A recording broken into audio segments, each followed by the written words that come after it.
It came only hours after he told tractor workers in Minsk that he's ready to share power, but said there wouldn't be another vote until he was killed.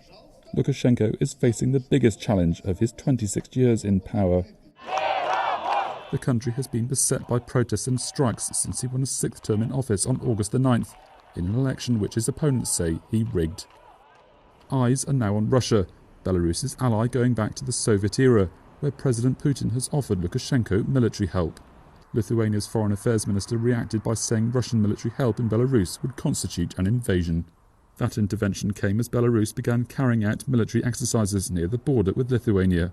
But a senior parliamentary official in Lithuania said the exercise didn't pose a threat and Lithuania would not be reacting. Lithuania is also where Belarus opposition politician Svetlana Tikhanovskaya fled last week to be with her children. On Monday she released a new video demanding a new election and said she was ready to lead her country. I'm prepared to take responsibility and act as the nation's leader during this period, so the country settles down and gets back to normality. So that we can release all political prisoners and prepare a legal framework and conditions to hold another round of presidential elections in the shortest time possible. The EU has also waded in, launching a process of imposing sanctions on Belarusian officials it deems responsible for election fraud and a crackdown on protests that followed the disputed election result.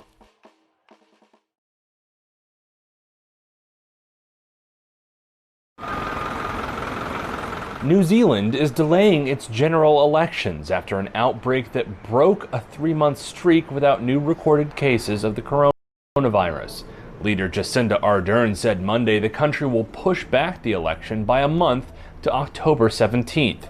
Ardern's been under pressure to put off the polls, with political parties saying it's impossible to campaign in a way to ensure a free and fair election.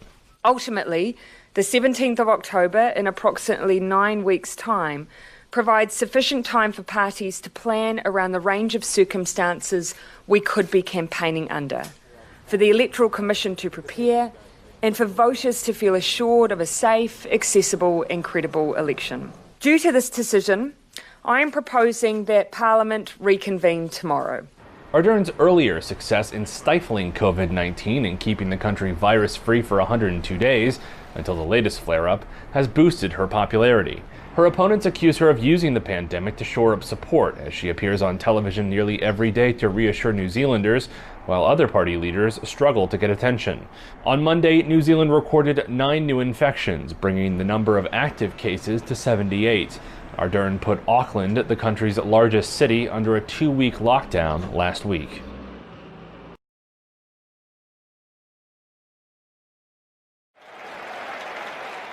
The mystery of the whereabouts of a scandal-hit former Spanish king is solved. Spain's former monarch Juan Carlos has been in the United Arab Emirates since August 3rd. The royal